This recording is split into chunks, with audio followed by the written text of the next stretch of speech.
कि मैं देखता हूँ कि मैक्सिमम स्टूडेंट्स को एटॉमिक साइंस के अंदर जो बेसिक्स है वो बहुत ज्यादा वीक होता है, और बेसिक्स वीक होने की वजह से उनका आगे जो नॉलेज है, आगे जो उनके चैप्टर्स है 9th 10th के, वो समझ में नहीं आते हैं, है ना। तो हम सबसे पहले स्टार्ट करते हैं एटॉमिक साइंस से। तो एक्चुअल में पहले हम साइंस की डेफिनेशन देख लेते हैं कि साइंस मतलब क्या है। साइंस अगर आप इसको उर्दू में ट्रांसलेट करेंगे तो साइंस का मतलब होता है इल्म, है ना। और अगर इंग्लिश में उसको आपने ट्रांसलेट किए तो उसका मीनिंग होता है नॉलेज। हम लोगों को ऐसा लगता है कि वो वाला सब्जेक्ट जिसके अंदर हम लोग मतलब भाई कशिश शक्ल पढ़ते हैं, मोटर के बारे में पढ़ते हैं, बायोलॉजी का थोड़ा पार्ट पढ़ते हैं, वो साइंस है। एक्चुअल में सब साइंस है। उर्दू भी एक साइंस है, इंग्लिश भी एक साइंस है। आप लोग सोचेंगे सर कैसे, क्या साइंस मीन्स इल्म, जिसे हम अंग्रेजी में नॉलेज भी बोल सकते हैं और मराठी में उसे कहा जाता है ज्ञान। अब किसी भी चीज का इल्म जो है वो साइंस कहलाएगा। For example, if you are learning Urdu and if you have the knowledge of Urdu, अगर आपको उर्दू का इल्म है, means you know the science of Urdu, आप उर्दू का साइंस जानते हो, है ना। Similarly when you learn English, you having the science of English language, मतलब इंग्लिश भी एक साइंस है, इल्म। तो ये चीज क्लियर हो जाना चाहिए कि साइंस जो है वो अलग अलग टाइप होता है। फिर जैसे भी आप लोग 10th में तो पूरा कंबाइंड साइंस पढ़ते हो, बस आपके दो पार्ट्स होते हैं, साइंस फर्स्ट साइंस सेकंड, है ना। वो भी इस वजह से कि बच्चों को अभी से थोड़ा सेपरेशन समझ में आए। साथ ही साथ सिलेबस वास्ट होता है तो टीचर्स डिवाइड कर देंगे, भाई 2 टीचर्स पढ़ाएंगे, एक टीचर साइंस फर्स्ट पढ़ाएगा, दूसरा टीचर साइंस सेकंड पढ़ाएंगे, है ना। जब आप लोग 11th 12th में जाएंगे साइंस स्ट्रीम में, तब आपको पता चलेगा कि साइंस की और 3 ब्रांचेस हो जाती है, फिजिक्स, केमिस्ट्री, बायोलॉजी, है ना। फिजिक्स जिसको उर्दू में बोलते हैं इल्म तबैयात, केमिस्ट्री जिसको बोलते हैं इल्म कीमिया, और बायोलॉजी जिसे उर्दू में कहते हैं इल्म हयातियात। फिर बाद में इनके और पार्ट्स होते हैं। जब आप लोग 12th कर लेंगे, 12th के बाद आप बीएससी के लिए जाएंगे, तो बीएससी के अंदर फिर आपको पता चलेगा कि इनके भी और पार्ट्स है। जैसे कि फिजिक्स के 2 पार्ट्स हो जाते हैं, है ना। 2 के ऐसे बहुत सारे पार्ट्स हो जाते हैं, एटॉमिक फिजिक्स, है ना, और मॉलिक्यूलर फिजिक्स, ये वो। केमिस्ट्री के भी बहुत सारे पार्ट्स हो जाते हैं, organic chemistry, inorganic chemistry. Biology के 2 बड़े स्ट्रीम निकलते हैं, जूलॉजी एंड बॉटनी। ऐसे बहुत सारे नॉलेजेस है फिजिक्स में। तो फिर इतना वास्ट है फिजिक्स के स्पेशल जो नॉलेज ऑफ स्टार्स है, नॉलेज ऑफ यूनिवर्स है, उसे कॉस्मोलॉजी बोलते हैं हम लोग, आपको पता होगा। फिर एस्ट्रोनॉमी है, उसके अंदर स्पेशल स्टार्स के बारे में। ऐसे बहुत सारे ब्रांचेस है साइंस के। तो साइंस जिसको बोलेंगे तो कंप्लीटली कवर होता है हर तरीके से। और एज अ मुस्लिम साइंस इतना इंपॉर्टेंट है क्योंकि हमें पता है कि जो पहली आयत ही नाजिल हुई थी हुजूर सल्लल्लाहु अलैहि वसल्लम के ऊपर कुरान की, वो यही थी, इक़रा बिस्मि रब्बिकल लज़ी खलक़ खलक़ल इंसान मिन अलक़ इक़रा व रब्बुकल अकरम अल्लज़ी अल्लम बिल कलम। यानी हमने इंसान को वो इल्म दिया जो वो नहीं जानता था, है ना। इल्म यानी साइंस, अल्लाह ताला ने हमको साइंस दिया है, हर चीज का साइंस अल्हम्दुलिल्लाह कुरान और हदीस के अंदर मौजूद है। तो अब ये जो है पूरा के पूरा साइंस, उसके ऊपर हमारी बहुत अच्छी पकड़ होनी चाहिए। जब हम किसी से पूछते हैं कि what is the definition of science, है ना, तो science is the knowledge of any concern field. किसी भी फील्ड का जो नॉलेज होता है उसे साइंस बोलेंगे। आज जो हम टॉपिक पढ़ने वाले हैं एटॉमिक साइंस, जौहरी साइंस, तो जौहरी साइंस का ताल्लुक है फिजिक्स से, है ना, इल्म तबैयात। अब फिजिक्स क्या होता है, चलिए सबसे पहले हम समझ लेते हैं कि फिजिक्स के मतलब क्या होते हैं और फिजिक्स कितना वास्ट है। जब भी आप ये लफ्ज फिजिक्स, जिसे उर्दू में बोलते हैं इल्म तबैयात, देखिए मुझे पता है कि अभी मेरे सामने जो स्टूडेंट बैठे हैं उनके अंदर मिक्स स्टूडेंट्स है, कुछ सेमी इंग्लिश से हैं, कुछ उर्दू मीडियम से है, बराबर, I know that, English medium वाले भी कुछ है। तो इस वजह से अभी मैं आपको बेसिक्स जब तक लेक्चर्स ले रहा हूं तो मैं कंबाइंड आपको समझाऊंगा, फिर आपको हम सेपरेट कर देंगे। अभी जब बेसिक है तो आप अच्छे इंटरेस्ट ले रहे हैं। हालांकि मैंने प्रीमियम का कभी से अनाउंस कर दिया था, 2-3 रोज से आप जब से प्रिपेयर हो सकते थे, बट कुछ स्टूडेंट बहुत ही ज्यादा लेट होते हैं और अभी भी बहुत सारे बच्चे ज्वाइन करेंगे। तो मैंने सोचा हूँ कि एक डेडलाइन हम संडे तक दे देते हैं। तो संडे तक, यानी आज का दिन, फ्राइडे सैटरडे संडे, हम थोड़ा बेसिक्स में ज्यादा डील करेंगे जब तक बाकी स्टूडेंट्स भी हमसे ज्वाइन हो जाते हैं। फिर एक बार इंशाल्लाह ज्वाइन हो गए कि आपको मंडे से एक फिक्स टाइम टेबल मिल जाएगा और उसी टाइम टेबल के हिसाब से, मतलब आपको हर बार पूछने की जरूरत नहीं है कि सर आज कौन सा सब्जेक्ट है, कितने बजे क्लास है। मैं आपको एक फिक्स टाइम टेबल दे दूंगा और इंशाल्लाह उसी टाइम टेबल को हम फॉलो करेंगे। मंडे से हम लोग रेगुलर हमारा सिलेबस स्टार्ट कर देंगे, तब तक आप लोग अपना फाउंडेशन एकदम मजबूत कर लीजिए। जो भी उसमें आपको डाउट आता है तो आप मुझे उससे कंफर्म कर लेना। ओके, तो मैं बात कर रहा था फिजिक्स की। फिजिक्स जिसको उर्दू में बोलते हैं इल्म तबैयात। अब फिजिक्स की जब डेफिनेशन आती है, अगर आपसे किसी ने पूछा व्हाट इज फिजिक्स, तो आप बोलेंगे physics is the science which deals with matter and energy.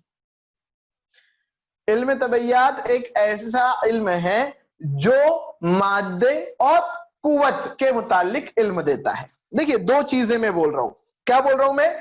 एक मैं बोल रहा हूं मैटर, जिसे उर्दू में बोलते हैं मादा, है ना, और दूसरे हम क्या बोल रहे हैं? एनर्जी, जिसे उर्दू में क्या बोलते हैं? तवानाई या कुव्वत, है ना, तवानाई लिखते हैं हम, ज्यादा अच्छा ट्रांसलेशन तवानाई है। फिजिक्स एक ऐसा साइंस है जिसके अंदर हम मैटर और एनर्जी, मादा और तवानाई, इन दो चीजों के बारे में डील करते हैं। आप बोलेंगे सर सिर्फ दो चीजें, फिजिक्स तो बहुत ही बड़ा है। बच्चे बोलते हैं सर फिजिक्स बहुत हार्ड है ना, केमिस्ट्री बायोलॉजी फिजिक्स में फिजिक्स सबसे ज्यादा हार्ड लगता है। तो ऐसा नहीं है। ये जो मादा है ना, अब ये मादे के बारे में हम समझते हैं। सबसे पहले इंसान को जौहर के बारे में भी नहीं पता था। जौहर, जिसको अंग्रेजी में कहते हैं एटम, है ना, एटम यानी जौहर। एटम यानी क्या होता है? जौहर। जैसे कि अगर मैं आप लोगों से जौहर की तारीफ पूछूं तो आप लोग कहेंगे कि जौहर, एटम वो चीज है जो सबसे बारीक गैर तकसीम पजीर जर्रे को जौहर कहते हैं। मैं आप लोगों को फिर बता देता हूं। अब अल्हम्दुलिल्लाह चूंकि प्रीमियम कोर्स है, हमारे पास मैक्सिमम टाइम है, कम स्टूडेंट है, ज्यादा लोग टाइम फोकस करने पर है, तो हम एकदम बेसिक से जाएंगे, हम एकदम अच्छे से डिटेल में जाएंगे। हर टॉपिक को आपको ऐसे समझना है कि दोबारा रिपीट करने का टेंशन ही ना रहे और आपको हर चीज एकदम आपके जहन नशीन हो जाए, है ना। तो मैं बात कर रहा था कि अगर मैं आपसे एटम की तारीफ पूछूं तो बोलेंगे एन अनडिविजिबल पार्टिकल।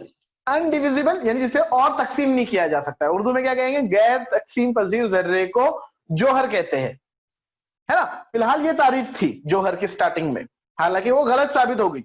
वो गलत कैसे हुई उसके ऊपर हम बात करेंगे आज। तो एटम, सॉरी, जो एटम की तारीफ यानी जौहर की तारीफ यही थी, गैर तकसीम पजीर जर्रा। तो वहां से स्टार्ट। देखिए, अगर मैं आपको बोलूं जौहर, यानी अगर फर्ज कर लीजिए कि आपने एक सुई लिए और उस सुई को डुबोया आपने पानी में, और पानी में डुबोने के बाद उसकी नोक पर, उसके जो पॉइंट है, उस पॉइंट पर कितना पानी आएगा आप इमेजिन कर सकते हो? उस पानी में हजारों जौहर होते हैं। The water droplet contains thousands of atoms in it.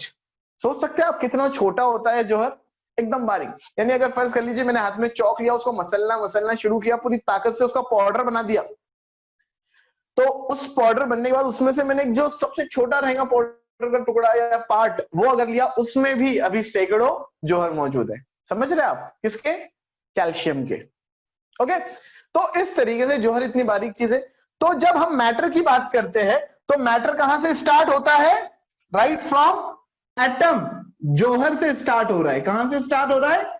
जौहर। और कहां तक जाएगा? अब इमेजिन कीजिए, जौहर से कितनी चीजें बनी हुई है? सोना, पत्थर, देन पानी, हवा, फिर ये सब चीजें, पूरी दुनिया में कितने जौहर होंगे? काउंटलेस, है ना, बिल्कुल हम उसकी गिनती नहीं कर सकते।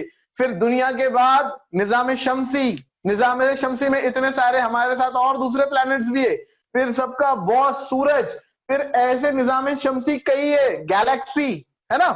फिर जैसे हमारा जो मिल्की वे है, मिल्की वे के बाद क्लस्टर्स, सुपर क्लस्टर्स, और तब जाके कंप्लीट एंड होता है कहां पर? कायनात यानी यूनिवर्स।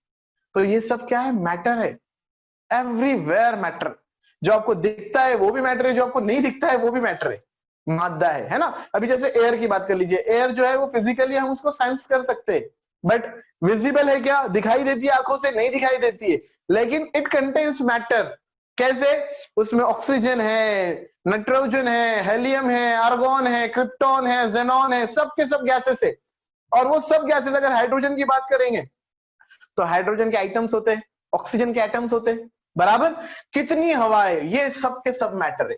मतलब इतने छोटे से एटम से लेकर तो पूरी यूनिवर्स कवर हो जाती है, और उन सबसे डील कौन करता है? मैटर। और मैटर से डील करता है फिजिक्स। समझ रहे आप? तो एक बारीक सा जर्रा, जौहर, एटम, वहां से लेके तो पूरी यूनिवर्स। अब आप इमेजिन कर लीजिए कितना बड़ा एटम यानी मैटर हो गया, कितना बड़ा। उसी तरीके से जब मैं बात करूंगा एनर्जी की, तो अब एनर्जी कई टाइप की आती है, अलग अलग टाइप की एनर्जी है ना। जैसे कि सबसे पहले जो सबसे कॉमन एनर्जी, हालांकि बहुत बाद में दुनिया में वो मालूम पड़ी, इलेक्ट्रिसिटी, है ना। इलेक्ट्रिसिटी भी एक एनर्जी है, बराबर। इलेक्ट्रिसिटी के साथ साथ क्या है फिर आपका, sound energy, light energy, solar energy, कितने अलग अलग टाइप के एनर्जीज है, वो सब के सब एनर्जीज इंक्लूडेड है किसके अंदर, फिजिक्स में। तो फिजिक्स एक इतना वास्ट टॉपिक है which starts from atom to universe and right from solar energy to electrical energy, जो कि सबसे कमजोर एनर्जी पकड़ लीजिए आप थोड़ी देर के लिए, इन सब एनर्जीज के बारे में डील करता है फिजिक्स, जिसे उर्दू में बोलते हैं इल्मे तबैयात। अब आज जो हमको जौहर के बारे में, देखिए मैं यहां पे थोड़ा रुक जाता हूं, यहां पे एक चीज मैं आपको याद दिलाता हूं कि हमने जौहर यानी एटम की तारीफ क्या पढ़े थे बच्चों, कि गैर तकसीम पजीर जर्रा, ऐसा पार्टिकल जिसको हम डिवाइड नहीं कर सकते, उसको क्या बोलेंगे अपन, एटम बोलेंगे, बराबर। बट क्योंकि जब हम ये कह रहे गैर तकसीम पजीर, मतलब अब और उसको डिवाइड नहीं कर सकते, बट साइंटिस्ट को अभी कुछ 100-150 साल पहले पता चला कि हाँ उसको भी डिवाइड कर सकते, उसको डिवाइड किए, और उसको डिवाइड करने के बाद फिर हमको पता है कि उसके अंदर आज हम पढ़ने वाले इलेक्ट्रॉन, प्रोटॉन, न्यूट्रॉन, फिर न्यूक्लियस होता है, और अभी भी दुनिया की रिसर्च शुरू है। फटाफट एटम के बारे में पढ़ते हैं कि एक्चुअल में एटम के बारे में क्या क्या नॉलेज आप लोगों को होना चाहिए, जिसे हम कहते हैं एटॉमिक साइंस। जैसे ही मैंने यहाँ पर एटॉमिक साइंस लिखा होगा तो शायद बहुत से बच्चों के दिमाग में ये बात आई होगी, एटम सर, एटॉमिक साइंस मतलब जो एटम बम है ना, एटम बम का नाम सुनते ना आप, एकदम एटम बम का नाम आप लोगों के दिमाग में आ जाता है, तो सर उसका साइंस तो नहीं पढ़ा रहे, नहीं वो साइंस नहीं पढ़ा रहा हूं। देखिए अब आप लोगों ने, आप लोग पढ़ने वाले 10th में भी 9th में बहुत सारा पढ़ा है, आपके चैप्टर में बहुत सी चीजें आने वाली है, अभी मैं उनकी डिटेल्स में नहीं जाऊंगा, उनकी डिटेल्स में हम लोग बाद में जाएंगे। पहले हम वो रिवाइज कर लेते हैं एटॉमिक साइंस के बारे में, जौहर के बारे में, जो आपने पिछली क्लास में सीख चुके हैं। आप लोगों ने पिछली क्लासेस में अलग अलग साइंटिस्ट के नजरिए, फिलोसफी आप लोगों को पता है, कोई बताएगा कि एटम से रिलेटेड क्या फिलोसफी आप लोगों ने पढ़ा है, चैट में मुझे लिख के बताइए, कौन कौन से फिलोसफीज एटम से या जौहर से रिलेटेड आपने पढ़ी है। कुछ याद आ रहा है साइंटिस्ट का नाम आप लोगों को? था, उसने ऐसे बताया था कि atom is like a pudding, याद आ रहा है कुछ? उर्दू मीडियम के सिलेबस में पुडिंग, अब पुडिंग पता नहीं होती है, पुडिंग ये डिश हमारे तरफ की नहीं है ना, तो हमको समझाने के लिए किसकी एग्जांपल देते थे, वाटरमेलन, तरबूज की, क्या एक एटम किसकी तरह है, तरबूज की तरह है। याद आ रहा है कुछ? कौन से साइंटिस्ट ने दिया था ये थ्योरी, पुडिंग वाली थ्योरी, कौन बताएगा? Atom is like a pudding, atom is like a watermelon. आप लोग जब तक सर्च करो या याद करो, मैं आपको एक चीज यहाँ पे समझाता हूँ कि वो साइंटिस्ट ने कैसे समझाया था। उसने बोला था कि एटम ऐसे होता है, एक तरबूज एक पुडिंग की तरह, जैसे तरबूज में पूरा लाल लाल मग्ज होता है ना, जो हम खाते हैं, इस तरीके से ये पूरा तरबूज है, इसमें मग्ज है ना, और बीच बीच में क्या होता है, बीजे होते हैं, काले काले बीजे, जैसे ये काला सा बीजा, यहाँ एक काला सा बीजा, इस तरीके से ना बहुत डिस्टर्ब करते हैं।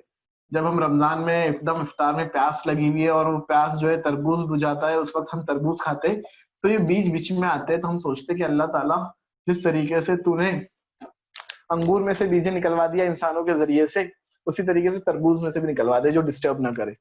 दो बीजों के पीछे हम लोग पड़े हुए, एक तो तरबूज के बीजे और दूसरे जाम के बीजे, कि ये बीजे अगर हट जाए तो बड़ा मजा आ जाएगा। आपके अम्मी अब्बू आपको बोलते हो बेटा पहले अंगूर में बीजे आते थे। हाँ, अभी अल्हम्दुलिल्लाह जब मैं हज के लिए गया था लास्ट ईयर, तो हमने वहां पर अंगूर खाए थे ताइफ में, वहां पे उगते, वहां पे ताइफ के अंगूर मशहूर है, तो अंगूरों में बीजे थे, वहां के अंगूरों में अभी बीजे बाकी है, यहाँ के बहुत से अंगूरों में से बीजे निकाल दिए हुए हैं, है ना, टिश्यू कल्चर के थ्रू। तो वैसे एक मॉडल जो है यहाँ पे एक साइंटिस्ट ने पेश किया था, उसको पुडिंग मॉडल बोलते। तो ये जो पुडिंग मॉडल के बारे में है, तो आप लोगों ने मुझे बताना कि किस साइंटिस्ट, जी थोड़े हाँ आंसर आ गए। हाँ, ये है आपके इंटरनेट का फायदा, दिमाग तो इस्तेमाल नहीं करेंगे, इंटरनेट के जरिए से आपने दे दिए फटाफट answer. J Thomson, Rutherford, Shahid Raza आपने दिए बेटा, बट रुदरफोर्ड का थोड़ा अलग कंसेप्ट है। रुदरफोर्ड ने भी दिया है atomic structure, atomic theory, but उसकी अलग है। ये जो कंसेप्ट है जे थॉमसन ने दिया था पुडिंग का। उसने क्या बोला कि एटम ऐसा होता है कि पूरा भरे हुआ, जैसे तरबूज होता है मग्ज, वो जो पूरा मग्ज एकदम भरा हुआ है एकदम अच्छे से, उसने उसको कहा कि वो पॉजिटिव चार्ज होता है। कौन सा चार्ज होता है? पॉजिटिव, मस्बत बरकीरा या मस्बत बरकी बार होता है उसके ऊपर। और ये जो काले काले जर्रात होते हैं ना, जैसे बीज होते हैं, एक्चुअल में पुडिंग क्या होती है बेटा? आजकल जो हमारी तरफ कपकेक मिलता है ना, और वो कपकेक जिसके अंदर वो लगी हुई होती है टूटी फ्रूटी, उस टाइप की एक डिश है, उसे बोलते हैं पुडिंग। क्या बोलते हैं? पुडिंग। तो उसने वो स्ट्रक्चर को देख के बोला कि भाई वो जो लाल लाल वाला पार्ट है वो पॉजिटिव चार्ज होता है, और जो काले काले से बीज बीच में आते हैं वो निगेटिवली चार्ज होते हैं। ऐसा बोलना था जे थॉमसन का। ये थ्योरी को दुनिया स्टार्टिंग में मानती थी कि हाँ भाई ऐसा होता है एटम, और इस वजह से एटम पे कोई चार्ज नहीं होता है, क्योंकि ये जो पॉजिटिव चार्ज है उसको, ये कंसेप्ट दुनिया वालों के पास था पहले। फिर आता है रुदरफोर्ड। रुदरफोर्ड ने एक एक्सपेरिमेंट किया, उसके एक्सपेरिमेंट को बोला जाता है गोल्ड फॉइल एक्सपेरिमेंट। उसने क्या किया? एक सोने का वरक लिया। क्या लिया? सोने का वरक, जिसे अंग्रेजी में हम कहेंगे गोल्ड फॉइल। और गोल्ड फॉइल लेने के बाद रुदरफोर्ड ने क्या किया कि उसके ऊपर बम्बार्डिंग किया पार्टिकल्स, है ना। उससे पहले एक्सरेज की इन्वेंशन हो चुकी थी, आप लोगों को मैं बता दूं। उस टाइप की रेज होती है अल्फा पार्टिकल्स। अभी हम लोग 11-12 में ज्यादा डिटेल में पढ़ते हैं कि अल्फा बीटा गामा ये पार्टिकल्स क्या होते हैं। अभी आप 10th में बस ये समझ लो कि अल्फा पार्टिकल्स ऐसे पार्टिकल्स है जो बहुत फास्ट मूविंग होते हैं, और उनके ऊपर होता है पॉजिटिव चार्ज। क्या होता है? Positive charge. ठीक है, ये समझ लीजिए। तो रुदरफोर्ड साहब आए और उन्होंने एक एक्सपेरिमेंट किया, गोल्ड फॉइल का एक्सपेरिमेंट। और ये एक्सपेरिमेंट उन्होंने किस तरीके से किया, मैं उसका आपको सेटअप बनाकर दिखाता हूं। उन्होंने क्या किए, हाँ देखिए स्क्रीन से, ठीक है ठीक है। हाँ तो देखिए बेटा, बोर्ड भी सबको क्लियर है ना? जो मैं लिख रहा हूं बना रहा हूं सब समझ में आ रहा है? आ रहा है तो थोड़ा यस करके बताइए। ये क्योंकि बीच में इंटरप्ट हुआ तो फिर थोड़ा डिस्टर्बेंस हो जाता है। ओके, हाँ Mahvish, Fatima, okay, Arufa, Mantasha, okay okay okay okay okay, सभी को आ रहा है ना? All good, thank you Zuha. तो अब हम यहाँ पर रुदरफोर्ड का एक्सपेरिमेंट कर रहे हैं। तो मैं बात कर रहा था अल्फा पार्टिकल के बारे में। अल्फा पार्टिकल का उर्दू में कोई ट्रांसलेशन नहीं रहेगा, पार्टिकल यानी जर्रा है। अब देखिए दरअसल में अभी आप लोग थोड़े छोटे जो कंसेप्ट में आप लोगों को मतलब इतना डिटेल में समझाने की कोशिश कर रहा हूँ। आप लोग जब थोड़े बड़े होंगे ना, 12th के बाद जब आप फिजिक्स या इंजीनियरिंग में जाएंगे या एमएससी वगैरह बीएससी वगैरह करेंगे, तो जब आपको समझ में आएगा कि भाई कोई भी चीज होती है तो वो उसके अंदर दो टाइप होती है, मैटर होती है और एनर्जी होता है। फिर एनर्जी किस तरीके से मैटर में कन्वर्ट होती है, मैटर किस तरीके से एनर्जी में कन्वर्ट होता है, ये कंसेप्ट होते हैं पूरे के पूरे। तो ये सब चीजें आप लोग धीरे धीरे सुनेंगे, है ना। जैसे मैं आपको एक छोटी सी मिसाल समझा देता हूँ। मिसाल के तौर पर पानी, पानी बताइए तो क्या है? एनर्जी है कि मैटर है ना? तवानाई है या मादा है? बताइए तो चैट में, क्या लगता है आपको? पानी क्या है? तवानाई है क्या मादा है? जो उर्दू में लिखना चाहते हैं उर्दू में भी लिख सकते हैं, मादा लिख देना, डायरेक्ट पढ़ते आता मेरे को। हाँ मैटर है ना, सबके सब ये बोल रहे हैं कि सर वाटर मैटर है। लेकिन वाटर से इलेक्ट्रिसिटी बनती है, बनती कि नहीं बनती है? रेलवे इंजन चलता है पानी से, कब? जब उसको हम गर्म करते हैं और वो पानी काय में तब्दील होता है? भाप में, स्टीम में, और वो स्टीम के जरिए से ट्रेन चलती है। यानी एक्चुअल में हमने क्या किया, मैटर को कन्वर्ट किए एनर्जी में। ऐसी बहुत सारी एग्जांपल्स है। आपकी मोमबत्ती ले लीजिए, जब घर में मोमबत्ती जलती है तो मोम क्या है? मैटर है, मादा एक। वो जलता है और जलने की वजह से एनर्जी प्रोड्यूस होती है, लाइट एनर्जी, हीट एनर्जी, है ना।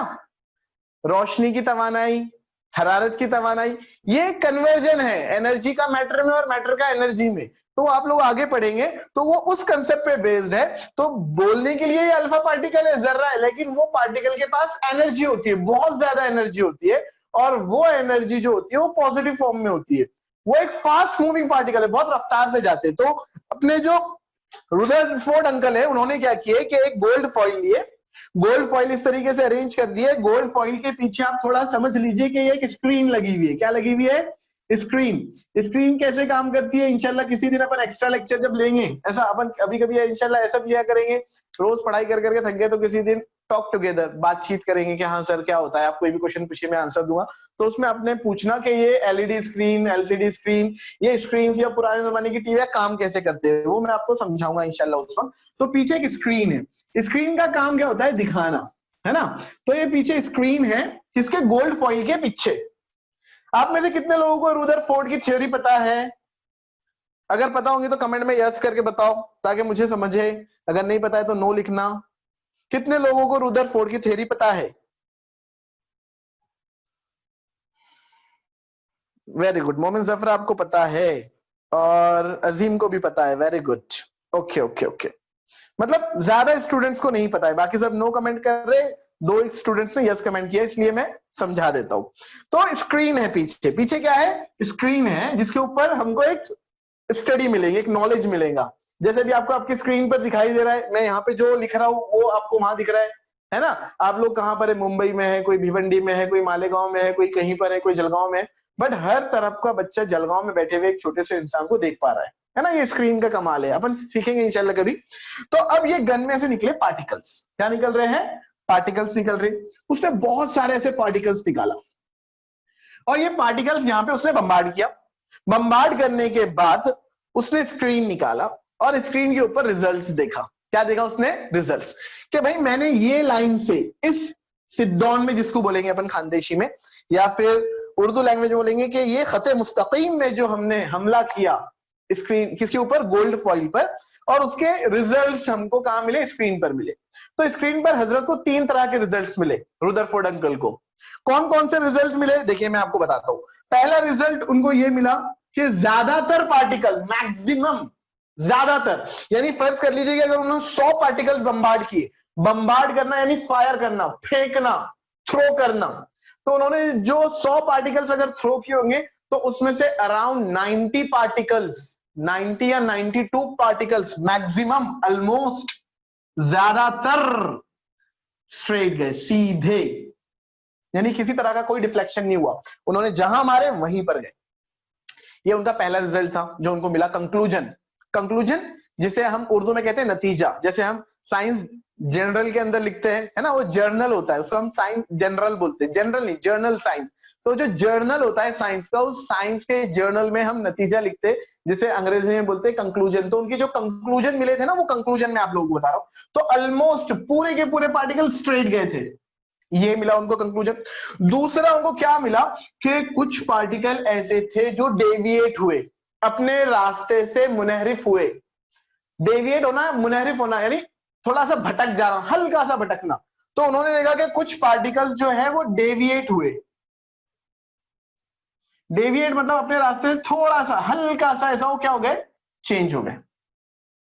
ये जो पार्टिकल्स थे वो तकरीबन 7-8 पार्टिकल या 9 पार्टिकल थे, और रेयरली 1 पार्टिकल या 2 पार्टिकल मुश्किल से ऐसे थे जो सीधे रिटर्न आ गए। क्या आ गए, रिटर्न, मतलब जैसे गए थे वैसे वापस आ गए, मतलब वो पहुंचे ही नहीं वहां तक। इस तरीके से उनको 3 रिजल्ट्स मिले। कितने रिजल्ट्स मिले, 3 रिजल्ट। किसको, रुदरफोर्ड को। कैसे मिले उनको ये 3 रिजल्ट्स, 3 रिजल्ट्स उनको इस तरीके से मिले कि ऑलमोस्ट ज्यादातर पार्टिकल स्ट्रेट गए, कुछ पार्टिकल्स डेविएट हुए, हल्के से डेविएट हुए अपने रास्ते से, और जो बाकी पार्टिकल, मतलब 1 पार्टिकल 2 पार्टिकल, बहुत कम, मतलब रेयर, रिटर्न आ गए, टकराकर।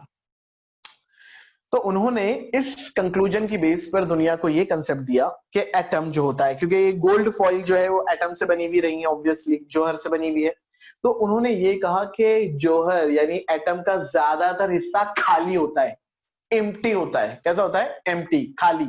क्यों एम्प्टी, खाली क्यों होता है, इस वजह से क्योंकि ज्यादातर पार्टिकल्स कैसे चले गए, ऑलमोस्ट सीधे सीधे चले गए, यानी ज्यादा हिस्सा क्या है, खाली है, इस वजह से ऐसा हुआ। 1 ही मिनट बाकी है, रिकनेक्ट होना है आपको, ये याद रखिए। दूसरे कुछ पार्टिकल्स जो डेविएट हुए, डेविएट किस वजह से हुए, डेविएट हुए वो इलेक्ट्रॉन्स की वजह से, क्योंकि वो क्या थे, positively charge alpha particles. Electron क्या होता है, नेगेटिवली चार्ज। तो जब वो इलेक्ट्रॉन के पास से गुजर रहे, तो इलेक्ट्रॉन ने अपनी तरफ उसको क्या किया, अट्रैक्ट किया, पॉजिटिव नेगेटिव, तो थोड़ा वो अपने रास्ते से क्या हो गए, हट गए, है ना। अपने को भी शैतान कहीं मतलब अपने रास्ते से बहका देता ना, स्कूल में बोलो, क्लासरूम में बोलो, जिंदगी में बोलो, वैसा थोड़ा अल्फा पार्टिकल्स को इलेक्ट्रॉन्स ने क्या कर दिया, बहका दिए, तो अपने रास्ते से डेविएट हो गए।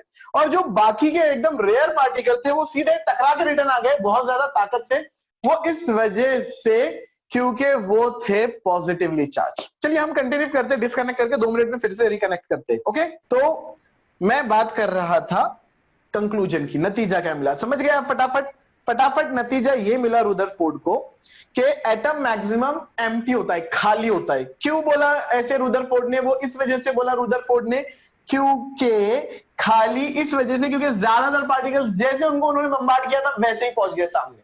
और ये उसी समय पॉसिबल है, उसी वक्त पॉसिबल है जब खाली जगह रहेंगी। कुछ पार्टिकल्स डेविएट इस वजह से हुए कि बीच में उनको इलेक्ट्रॉन मिल गए जिन्होंने अपने रास्ते से उनको भटका दिया, डेविएट कर दिया, मुनहरिफ कर दिया। कहीं कहीं पे इलेक्ट्रॉन खड़े हुए होंगे रास्ते पर, है ना, आपको पता है कि कैसे डेविएट करता है शैतान। और तीसरे टाइप के पार्टिकल्स जो रिटर्न आ गए, बहुत जितनी रफ्तार से गए थे उससे डबल रफ्तार से रिटर्न आ गए। क्यों? अपने जैसे लोग दिख गए उनको उधर, मतलब वो भी थे पॉजिटिव पार्टिकल्स और पॉजिटिव पार्टिकल से आके टकरा गए और वो टकरा कर वो रिटर्न आए। और ये थ्योरी के बेसिस पर उन्होंने कहा कि एटम का मॉडल इस तरीके से होना चाहिए। किस तरीके से होना चाहिए? रुदरफोर्ड ने बोला कि एटम का मॉडल ऐसे होना चाहिए। चलिए मुझे बोर्ड देखने दीजिए। हाँ, कहां पर? यहां पर अच्छी जगह, है ना। तो रुदरफोर्ड ने बोला कि एटम एक राउंड शेप का, ऐसा सर्कुलर शेप का होता है जिसके अंदर सेंटर में न्यूक्लियस होता है। क्या होता है सेंटर में? न्यूक्लियस, जिसे उर्दू में बोलते हैं मरकजा। क्या बोलते हैं? मरकजा। और बोले इस तरीके से आजू बाजू कहीं तो भी इलेक्ट्रॉन घूमते रहते। ये उनके सिर्फ मदार है। हाँ, जो मैं बना रहा हूं ना डॉट डॉट डॉट लाइन से, ये उनका ट्रैजेक्टरी है। ट्रैजेक्टरी मतलब हाईवे उनका फर्ज कर लो, इसके ऊपर वो घूमते, ये सब के सब नहीं है। और ये है वो देखो जो घूमने वाले इलेक्ट्रॉन्स, जैसे कहीं कहीं पर भी रहते वो, है ना। तो रुदरफोर्ड ने यही बोला कि जो ज्यादातर पार्टिकल सीधे चले गए वो ये खाली जगह जी दिखती ना, सब के सब खाली जगह वहां से चले गए। जो ऐसे थोड़े डेविएट हुए वो इलेक्ट्रॉन्स की वजह से डेविएट हुए, और जो एकदम टकरा के रिटर्न आ गए वो किसकी वजह से? न्यूक्लियस। क्योंकि न्यूक्लियस में होते हैं प्रोटॉन्स और प्रोटॉन्स होते हैं पॉजिटिवली चार्ज। इलेक्ट्रॉन को उर्दू में इलेक्ट्रॉन ही बोलते हैं, प्रोटॉन को उर्दू में प्रोटॉन ही बोलते हैं, न्यूट्रॉन को भी उर्दू में न्यूट्रॉन ही बोलते हैं। ठीक है, ये आप समझ लीजिए, इनके लिए उर्दू में कोई ट्रांसलेशन नहीं है।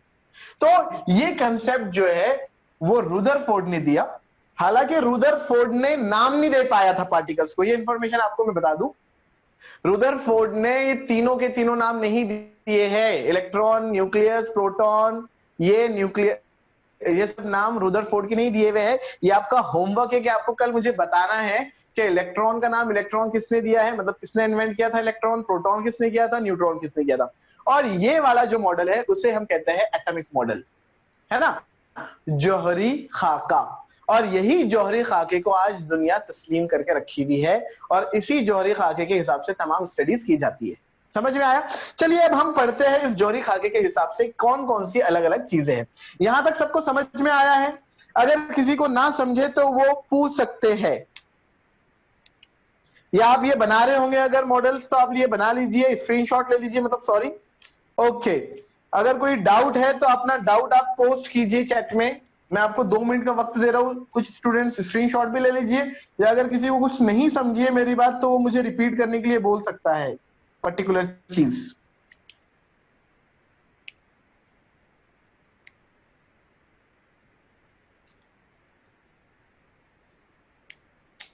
ओके, चलिए, किसी को डाउट भी नहीं है और आपने स्क्रीनशॉट भी ले लिए होंगे।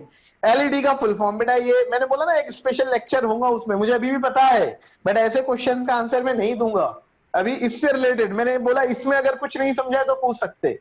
बाकी जो एक्स्ट्रा जनरल नॉलेज है आपको, वो जनरल नॉलेज इंशाल्लाह किसी दिन अपन रखेंगे टॉक विद मुजम्मिल, उसके अंदर आप जो चाहे पूछिए, इंशाल्लाह मुझे अल्लाह ताला ने अगर वो इल्म दिया है तो मैं आपको जरूर जवाब दूंगा उसका। ठीक है, अभी हाँ, तो अब चलिए हम पढ़ते हैं एटॉमिक मॉडल यानी जौहरी खाका, जो आपको 9th और 8th में पढ़ाया गया है। शायद कुछ स्टूडेंट्स को याद है, किसको नहीं है, चलिए हम समझ लेते हैं। ये जो जौहरी खाका है जो अभी मैंने बनाया था, वही जौहरी खाका मैं बड़े यहाँ पे साइज में बनाता हूं, और वो जौहरी खाका आजकल हम यूज करते हैं। क्या है? सबसे पहले जौहर हम ऐसा सर्कुलर शेप का लेते हैं, इस तरीके से राउंड है ना। अब उसके अंदर भी बहुत सारे कंसेप्ट हैं। अब आप अगर सोचेंगे, जब मैं सर्कल बोलता हूं दायरा, तो उर्दू में दायरा मतलब दायरा ही होता है, इंग्लिश में दायरे के लिए अलग अलग वर्ड्स है। जैसे कि फॉर एग्जांपल अगर वो दायरा चूड़ी की तरह ऐसा खाली है तो उसे रिंग बोलेंगे, समझ रहे आप। अगर वो दायरा भरी में प्लेट की तरह तो उसको क्या बोलेंगे? डिस्क। और अगर वो दायरा बॉल की तरह गोल है तो उर्दू में हम उसको कुर्रा बोलते, अंग्रेजी में उसे स्फीयर बोलेंगे। तो एक्चुअल में एटम जो होता है वो स्फेरिकल शेप का होता है। कौन से शेप का होता है? स्फेरिकल शेप, लेकिन थोड़ा चपटा होता है ना। जो रियल एटम की हम बात कर रहे हैं। ओके, लेकिन समझने के लिए बोर्ड पे तो मैं ऐसा बॉल टाइप बना नहीं सकता हूँ, कुछ 3D डायग्राम बराबर। तो इस वजह से हम ऐसा एक डिस्क शेप बनाते हैं, रिंग शेप बनाते हैं। और ये रिंग शेप बनाने के बाद सेंटर में क्या है, सेंटर में जो है वो है न्यूक्लियस, मरकजा। क्या है, मरकजा। जिस तरीके से अंडे के बीच में जर्दी होती है, बस वैसे ही मरकजा है, न्यूक्लियस है। और ये न्यूक्लियस के बाद आजू बाजू, ये फिर बोल रहा हूं मैं, डॉटेड जो मैं बना रहा हूं ये इलेक्ट्रॉन नहीं है, ये उनका रास्ता है, जिस रास्ते पर वो इलेक्ट्रॉन घूमते रहते हैं, है ना। तो ये इलेक्ट्रॉन का रास्ता है इस तरीके से, रेड कलर में। कौन से कलर में, रेड कलर में। ये बाउंड्री में रिक्रिएट करता हूं। ओके, इस टाइप में ये हो गया हमारा एटम। ये है एटॉमिक स्ट्रक्चर, जौहरी खाका। अब इस जौहरी खाके में, इस एटॉमिक स्ट्रक्चर में होता क्या है बेटा, सेंटर में क्या है हमारा, मरकजा। मरकजा जिसे अंग्रेजी में कहते हैं न्यूक्लियस। तो ये हमारा न्यूक्लियस है, मरकजा। मरकजे में दो तरह के पार्टिकल्स होते हैं। कितने तरह के पार्टिकल्स होते हैं, दो तरह के जर्रात। जो डेफिनेशन थी ना कि एटम इनडिविजिबल पार्टिकल है, यानी गैर तकसीम पजीर जर्रा, वो गलत हो गई। अब उसको हम तकसीम कर रहे हैं, एटम के देखो कितने हिस्से कर रहे हैं हम, समझ रहे हैं आप लोग, इस तरीके से। तो बीच में होते हैं आपके न्यूट्रॉन्स और प्रोटॉन्स। कौन कौन होते हैं, न्यूट्रॉन और प्रोटॉन। जो न्यूट्रॉन है उनको मैं एक काम करता हूं, ब्लैक कलर से बना रहा हूं। किससे बना रहा हूं, ब्लैक कलर से। ये ऐसे न्यूट्रॉन्स होते हैं, है ना। या फिर हम एक काम करते हैं, समझने के लिए न्यूट्रॉन को एन लिख देते हैं, और वो अलग अलग एटम में, अब वो कितने रहते हैं वो अभी अपन उसके ऊपर डिस्कस करने वाले आज। और इनके साथ साथ होते हैं प्रोटॉन। प्रोटॉन के ऊपर कौन सा चार्ज होता है, पॉजिटिव चार्ज। इनकी तादाद क्या होती है, अभी मैंने 4 बनाया फॉर एग्जाम्पल। और बाहर जो है बेचारे इलेक्ट्रॉन घूमते रहते हैं इस तरीके से। ये एक इलेक्ट्रॉन घूम रहा है, ये घूम रहा है, ये अपने मदार में किस तरीके से घूमते। अब वो भी बात है सर, गोल घूमते, टेढ़ा ताड़ा घूमते, है ना। वो सब इंशाल्लाह आप लोग 11th में पढ़ेंगे फिजिक्स में। 11th 12th में बताया जाता है कि उनके टोरॉइडल शेप होते हैं। यानी अगर आपको मैं थोड़ी देर, चलो एक्स्ट्रा नॉलेज अभी से दे देता हूँ, कि एक्चुअल में ये जो ऑर्बिट्स होते हैं, जिनको उर्दू में मदार बोलते हैं, जिनके अंदर वो घूम रहे, तो वो टोरॉइड शेप के होते हैं। अब आप बोलेंगे सर टोरॉइड शेप, कितने लोगों को पता है टोरॉइड शेप कैसा होता है, कमेंट करो तो भला। अरे अभी आंसर नहीं देने के नजीम यार, तो अभी सर्च करते बैठा और आंसर दे रहा है ना। एक कल देने के आंसर जो तूने अभी से दे दिया। मुझे टोरॉइड शेप के बारे में बताओ, कितने स्टूडेंट्स को टोरॉइड शेप पता है कि कैसा होता है टोरॉइड शेप। मुझे उम्मीद है कुछ गर्ल्स, बहुत अल्हम्दुलिल्लाह इंटेलिजेंट गर्ल्स भी हैं हमारे साथ जुड़ी हुई, वो अगर आंसर दे तो। Toroid, TOROID, toroid. सर्च मत करना किसी ने भी, ईमानदारी अल्लाह को प्यारी। उस हिसाब से अगर पता है तो बोलो, नहीं तो मैं आगे बढ़ता हूं। ओके, किसी को नहीं पता है ना बेटा। टोरॉइड शेप होता है ट्यूब की तरह। ट्यूब कौन सा वाला, जो हमारे टायर में होता है, पता है ना आपने, टायर में ट्यूब देखे हुए। या फिर आपके घर में वो बनता है मेंदू वड़ा, बीच में गड्ढा होता है, वड़ा सांबर जो साउथ इंडियन डिश है, तो वो जो वड़ा होता है जिसमें बीच में सुराख होता है, वो गोल होता है, वो शेप को बोलते हैं टोरॉइड। या सबसे अच्छी एग्जांपल उसकी ट्यूब की है। जो आपने टायर में ट्यूब तो देखा ना, साइकिल का टायर, डोनट। हाँ वेरी गुड जुआ, खाने के लिए तो तैयार है जुआ एकदम। डोनट शेप, जो डोनट शेप होता है वो टोरॉइडल शेप कहलाता है। तो एक्चुअल में जो मदार ऑर्बिट होते हैं वो टोरॉइडल शेप के होते हैं। अब आप सोचो उसके अंदर इलेक्ट्रॉन जैसी में घूम सकता है, समझ रहे हैं आप, इमेजिन करो कैसे घूमते होंगे वो, है ना। तो ऐसे कुछ फिक्स नहीं है कि आपने गोल बनाया तो सर वो गोल ही घूमते क्या। अब वो टोरॉइड में ऐसे ऐसे ऐसे किधर भी घूमते रहते हो। आपने 11th 12th में पढ़ लेने का कैसे घूमते, जब फिजिक्स पढ़ेंगे इंशाल्लाह पर। तो ये हो गया हमारा एटॉमिक स्ट्रक्चर। इस तरीके से एटम होता है खाका, मैं आपको जो समझाना चाह रहा हूं। अब चलिए इसमें हम समझते हैं कि क्या क्या बात होती है। सबसे पहले जो चीज आपको समझना चाहिए वो है एटॉमिक नंबर। क्या होता है, एटॉमिक नंबर। इंग्लिश में बोलते हैं एटॉमिक नंबर, और उर्दू में नंबर का शॉर्ट फॉर्म एनओ, है ना। तो ये हो गया एटॉमिक नंबर, जिसे उर्दू में क्या बोलते हैं, जौहरी अदद। उर्दू में इसे कहते हैं जौहरी अदद, सॉरी जौहर अदद हो गया, जौहरी अदद। तो ये है एटॉमिक नंबर यानी जौहरी अदद। ये जो जौहरी अदद होता है, it depends on the number of proton और इलेक्ट्रॉन। उर्दू में कहेंगे इलेक्ट्रॉन या प्रोटॉन की तादाद को क्या कहते हैं? Atomic number. बट ज्यादातर हम कहेंगे कि प्रोटॉन की तादाद एटॉमिक नंबर होती है। आप बोलेंगे सर इलेक्ट्रॉन की क्यों नहीं? क्योंकि इलेक्ट्रॉन कम ज्यादा होते रहते हैं। अभी हम पढ़ेंगे इलेक्ट्रॉन घटते भी है और बढ़ते भी है, लेकिन प्रोटॉन कभी घटते बढ़ते नहीं, मतलब घटते बढ़ते हैं, उसी के ऊपर बेस्ड न्यूक्लियर एनर्जी है, बट वो अभी आपके सिलेबस के हिसाब से घटते बढ़ते नहीं है। आप अभी ये समझ के रखिए कि आपके हिसाब से आप प्रोटॉन को धक्का नहीं लगा सकते फिलहाल अभी यहां तक। इंशाल्लाह जब हम न्यूक्लियर एनर्जी के बारे में पढ़ेंगे तो जब तो प्रोटॉन की भी बात लगा देते हैं अपन। इंसान को अल्लाह ताला ने इतना कमाल देकर रखा है कि जबरदस्त। जिसे हम वो सूरह रहमान की आयत आपको याद है ना, फबी आला रब्बिकुमा तुकज़्ज़िबान, और तुम अपने रब की किन किन आयतों को झुटलाओगे, निशानियों को क्या झुटला सकते हैं? अल्लाह ताला ने इतना दिया इंसान को इल्म। तो अभी आप ये समझ लीजिए कि नंबर ऑफ प्रोटॉन, जो प्रोटॉन की तादाद रहेंगी वो कहलाएंगी एटॉमिक नंबर। तो मैं ये जो बोल रहा था प्रोटॉन या इलेक्ट्रॉन, क्यों दोनों में से? क्यों? क्योंकि हरदम दोनों की क्वांटिटी, तादाद कैसी होती है? सेम होती है। क्यों? जितने प्रोटॉन रहेंगे उतने ही इलेक्ट्रॉन रहेंगे। उसी वजह से एटम जो रहता है वो ओवरऑल उसके ऊपर चार्ज जीरो होता है, ना पॉजिटिव होता है ना निगेटिव होता है। एटम के ऊपर चार्ज क्यों नहीं होता है? क्योंकि अगर 4 इलेक्ट्रॉन है तो सॉरी 4 प्रोटॉन है तो 4 इलेक्ट्रॉन है ना? 4 पॉजिटिव चार्ज को 4 नेगेटिव चार्ज कैंसिल कर दे रहे हैं। जैसे कि अगर मैं समझाऊं आपको नफी के 4 जमा के 4 तो आंसर क्या आएगा? 0। तो उसी तरीके से 4 इलेक्ट्रॉन है 4 प्रोटॉन है तो ओवरऑल चार्ज क्या हो जाएगा बेटा? 0 हो जाएगा, है ना? इस तरीके से अब यहां पर अल्लाह की कुदरत है बेटा, वो कमाल है ना? ये जो अफान क्वेश्चन पूछ रहा है कि सर स्फेरिकल शेप में टोरॉइडल शेप कैसे पॉसिबल है? सिंपल है बेटा। अगर फर्ज करोगे किसी तरीके से तुमको ऐसा कमाल दिया जाए कि तुम बीच में मेंदू वड़े रख दे ऐसे घुमा घुमा के, पहले सबसे छोटा टायर, फिर बड़ा टायर, फिर और बड़ा टायर, और एक बलून, और वो बलून के अंदर डाल दिया आपने पूरे के पूरे, पॉसिबल है। और वो तो अल्लाह ताला की कुदरत है। अल्लाह ताला ने क्या डिजाइन किया है, इंसान अपने ऊपर ही सोच लो, ऐसी डिजाइन इंसान भी नहीं कर सकता है। क्या सिस्टम है हमारा, सिर्फ हार्ट की फंक्शनिंग के ऊपर सोचो, हर चीज पर सोचो। वो जो आयत बताया ना मैंने, फबी आला रब्बिकुमा तुकज़्ज़िबान, बस वो मामला है सूरह रहमान का। तो इस तरीके से इलेक्ट्रॉन और प्रोटॉन इक्वल होते हैं तो ओवरऑल चार्ज क्या रहेगा? 0 रहेगा। तो ये हो गया एटॉमिक नंबर। क्या हो गया? Atomic number. ये बहुत इंपॉर्टेंट है। अगला जो हम चैप्टर पढ़ने वाले हैं ये एटॉमिक साइंस के ऊपर बेस्ड, मंडे से इंशाल्लाह पहला चैप्टर, मतलब जैसे मैंने आपको मैथ्स में पहला चैप्टर नहीं पढ़ाया, पहले जो चैप्टर पढ़ा रहा था वो पढ़ाया बराबर। आपका पहला चैप्टर जो है वो ग्रेविटेशन है, शकली कशिश, लेकिन हम वो नहीं पढ़ने वाले, हम दूसरे चैप्टर पढ़ने वाले हैं ताकि आपको थोड़ा इंटरेस्ट बने धीरे धीरे और आप समझे। फिर जब आप फ्लो में आएंगे जब वो चैप्टर में करवा दूंगा आपको, क्योंकि एक्चुअल में जो आपको चैप्टर डाला हुआ है ना न्यू सिलेबस में, ग्रेविटेशन शकली कशिश, तो एक्चुअल में पहले 11th का टॉपिक था। वो 11th से आप कहां पे ला दिया? आपको 10th में ला दिया, क्योंकि आपका सिलेबस चेंज हुआ है, एडवांस कर रहे, सीबीएसई की तरह कर रहे सिलेबस को थोड़ा, तो उस हिसाब से वो चैप्टर यहाँ लाया हुआ है। तो मैंने पहले ये डिसाइड किया कि आपको पहले मैं इस टाइप का चैप्टर पढ़ा दूंगा और फिर वो चैप्टर पे आ जाऊंगा, ठीक है? तो इस तरीके से तो ये हो गया एटॉमिक नंबर। ये इंपॉर्टेंट है, ये आपको सबको याद रखना है ये चीजें, क्योंकि इसके ऊपर बेस्ड हमारा नेक्स्ट चैप्टर है। इसके बाद ये जो प्रोटॉन है, क्या है ये? प्रोटॉन।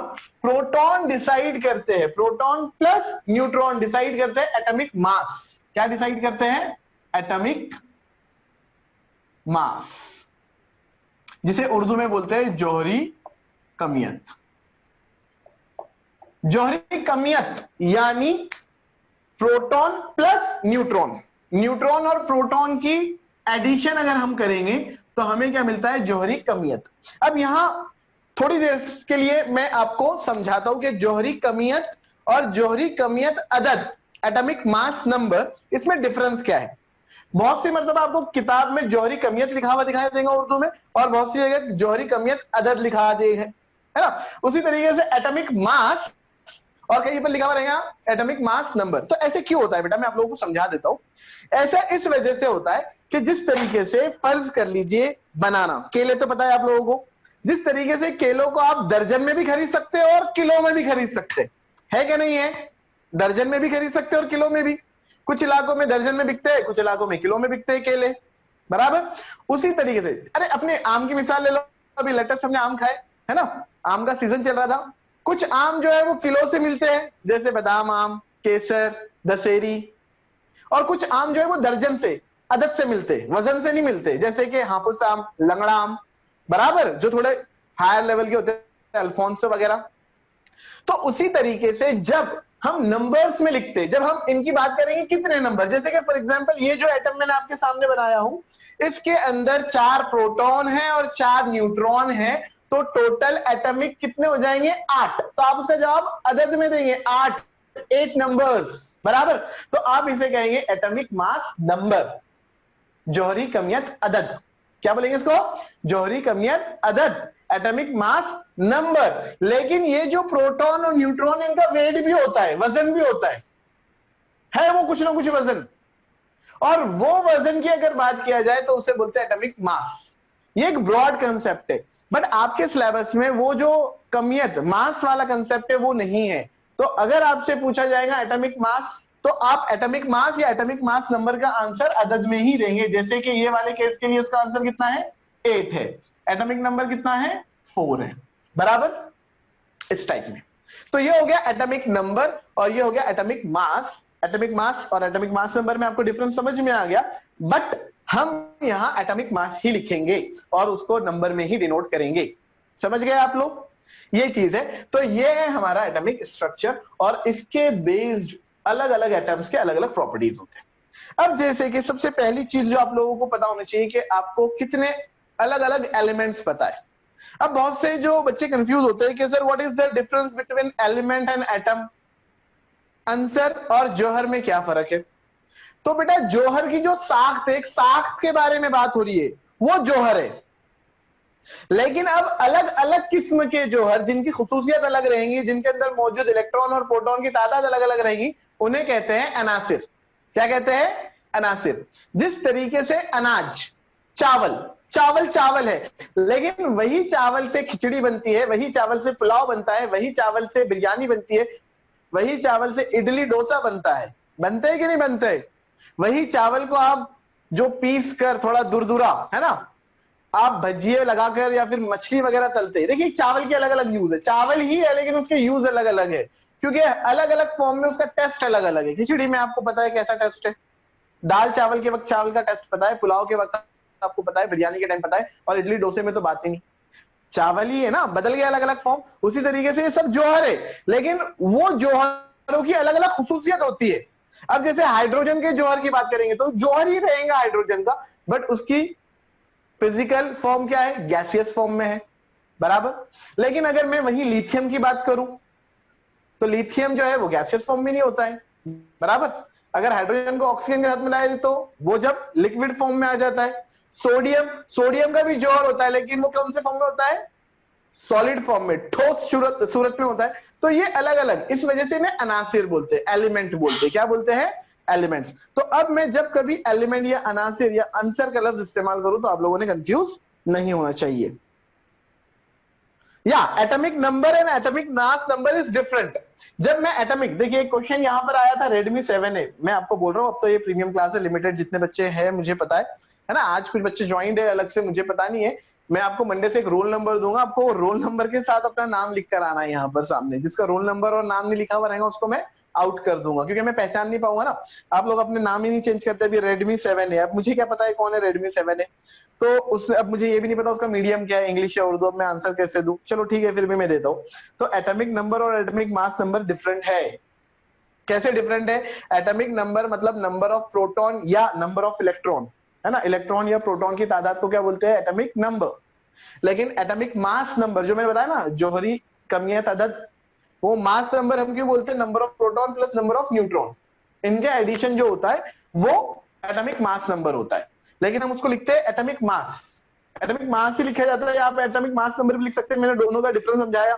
जिस तरीके से आप लोग आम जो है वो किलो से भी खरीदते हैं और दर्जन से भी खरीदते हैं, वैसे ही एटॉमिक मास नंबर जो है वो हम नंबर में भी लिख सकते हैं।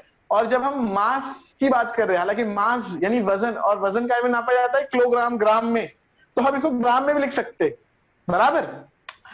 अभी आपके सिलेबस में वो लेवल की स्टडी नहीं है, इसलिए हम एटॉमिक मास और एटॉमिक मास नंबर को एक ही कंसीडर करेंगे, ठीक है, ये आप समझ लीजिए। हाँ, तो एटॉमिक मास और ये एटॉमिक मास नंबर आपको समझ में आ गया। अब मैं आपको बता रहा था अलग अलग एलिमेंट्स के बारे में। चलिए ये कंसेप्ट को थोड़ा और क्लियर करने के लिए मैं क्या करता हूं, आपको अलग अलग एलिमेंट्स के नाम लिखता हूं और अलग अलग एलिमेंट्स के हम लोग यहां पर आज याद करेंगे कि किसका जौहरी अदद यानी एटॉमिक नंबर क्या होता है और जौहरी कमियत अदद यानी एटॉमिक मास नंबर क्या होता है, ये दोनों चीजें हम समझते हैं। ठीक है, ये आप लोग इसका स्क्रीनशॉट ले लीजिए फटाफट पहले। ओके, हाँ देखिए, क्योंकि मैक्सिमम टाइम हो रहा है, मगरिब की अजान जब तक नहीं होती है मैं कंटिन्यू करूंगा, अजान होने के बाद इंशाल्लाह हम स्टॉप करेंगे और फिर कल कंटिन्यू करते हैं। साइंस जो है स्टार्टिंग में बहुत डिटेल में ही पढ़ना है, क्योंकि मुझे पता है बहुत से कंसेप्ट क्लियर नहीं होते हैं। फिर इंशाल्लाह हम 10th का मंडे से स्टार्ट करेंगे, जब आपको सब कुछ समझेगा। अभी वो जो एसएससी ऑनलाइन बैच हमारा वाला ग्रुप था, इंशाल्लाह उनमें कल मैं इंग्लिश का भी पोस्ट करने वाला हूँ, है ना, एक इंग्लिश का लेक्चर, साइंस का लेक्चर, ताकि वो बच्चों को भी थोड़ी आइडिया आ जाए। अब मैं आपसे बात कर रहा था कि अलग अलग जो हमारे एलिमेंट्स हैं उनके एटॉमिक नंबर और एटॉमिक मास नंबर के ऊपर बात करेंगे। अभी जैसे कि आपको एक आइडिया लग गई होंगी कि जितना एटॉमिक नंबर है ना, आप समझ गए कि भाई एटॉमिक नंबर 4 था तो एटॉमिक मास नंबर 8 था।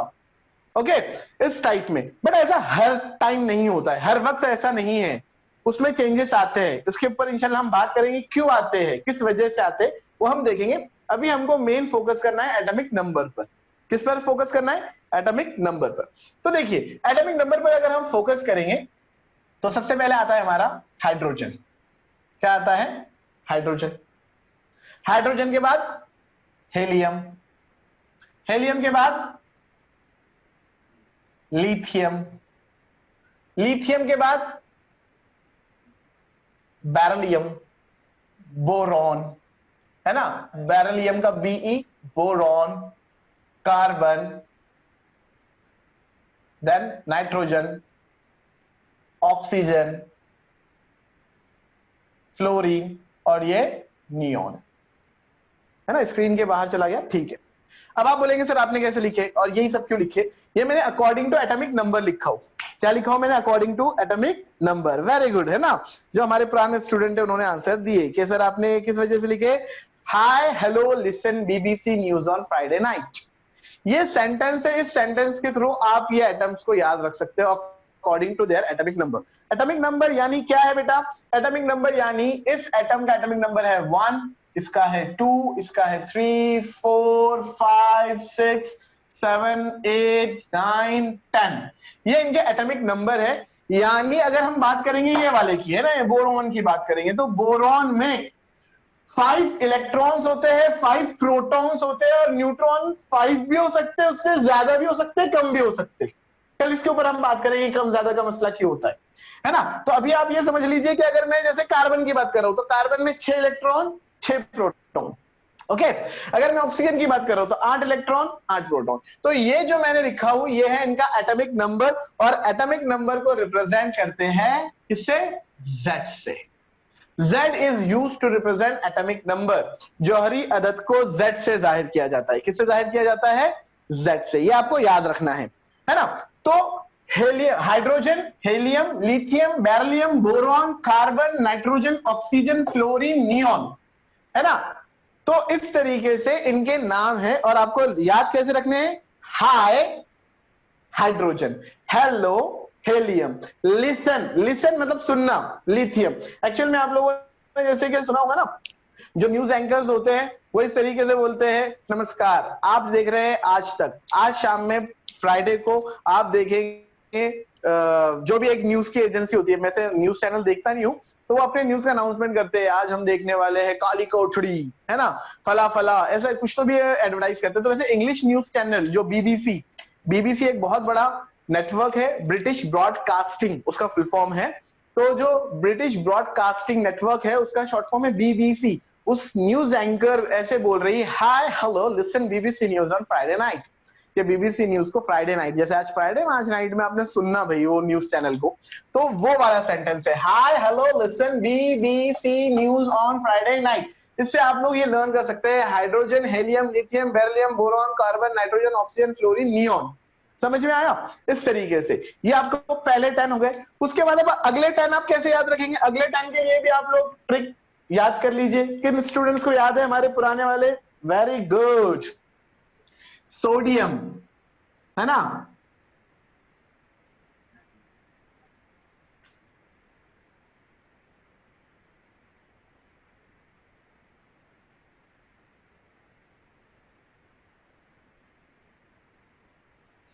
इस टाइप में। Naughty Mowgli always singing pop song claim bye AR Rahman Khan का, ऐसे हम बोल देते हैं, है ना। यानी क्या है ये नॉटी यानी Na मतलब सोडियम, मोगली का Mg मतलब मैग्नीशियम, ऑलवेज ऑलवेज Al मतलब एल्यूमिनियम, सिंगिंग का Si मतलब silicon, pop phosphorus, S sulphur, pop song, claim करना मतलब दावा करना कि भाई AR रहमान ने दावा किया कि मोगली जो जंगल में गाना गाते घूम रहा है ना, वो गाना मेरा है, उसका गाना नहीं है। तो इंग्लिश में इसको क्या बोलेंगे, naughty Mowgli always singing pop song claim bye AR Rahman Khan. तो क्या रहेगा, sodium, magnesium, aluminium, silicon, phosphorus, sulphur, chlorine, argon, calcium आता है, ठीक है। इस टाइप में ये जो है ये हमारे फर्स्ट 20 है। जैसे ये 1 2 3 4 10 था ना, ये 11 12 13 14 15 16 17 18 19 20, ऐसे 20 जो एलिमेंट्स है उनके आप लोग क्या याद रख सकते हो, एटॉमिक नंबर। जैसे आप बोलेंगे सर इसका यूज कैसे करना है, जैसे अगर अचानक आपके सामने आ गया कि भाई ऑक्सीजन है ना, अभी फिलहाल तो आपके सामने लिखा हुआ है, आपको किसी ने बोला भाई ऑक्सीजन का कितना होता है एटॉमिक नंबर, तो आप क्या करेंगे, not sorry, hi hello Leeson BBC news on Friday night, तो ऑन यानी 8 नंबर पे आया, तो आप बोलेंगे 8 नंबर, यानी ऑक्सीजन का एटॉमिक नंबर कितना है, 8। तो ऐसे ट्रिक से आप atomic numbers, atomic mass numbers याद कर सकते हैं।